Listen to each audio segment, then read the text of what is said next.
Hello everyone, my name is Alif Mirbahar and I would like to welcome you all to Data with Alif channel, and in this channel we are going to learn the data analysis from the beginning. We have already provided all the different ribbons information already in the previous lessons. Today we are going to learn the sum function.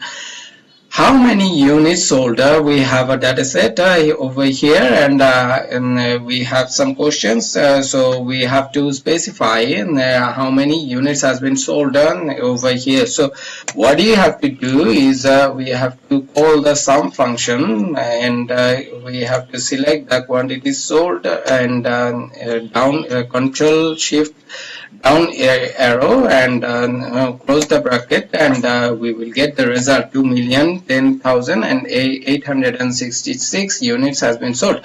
So how many units sold in different departments, and we'll have to find out. So if we write over here traditionally like accounting, this will give us this is time consuming. So what we have to do is the data validation at first.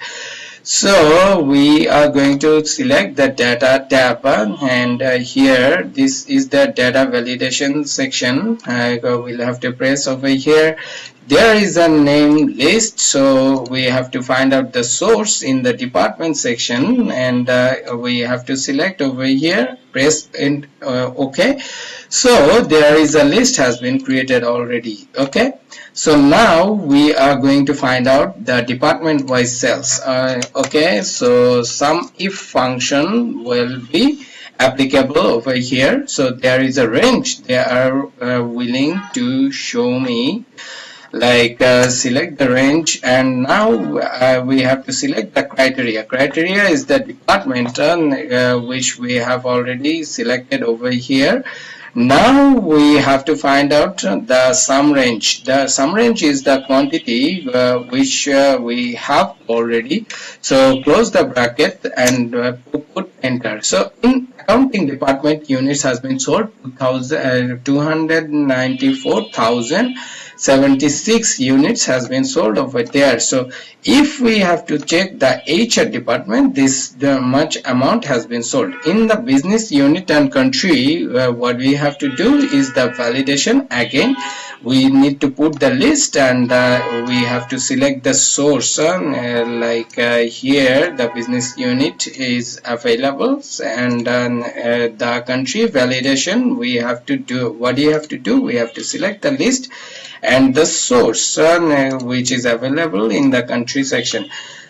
Okay, so what we are going to do is show how business units and country wise units sold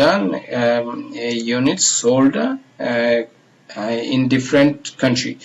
So what you have to do is we have to select the sum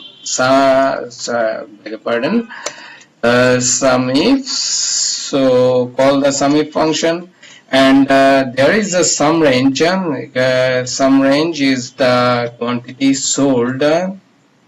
We have to select fully.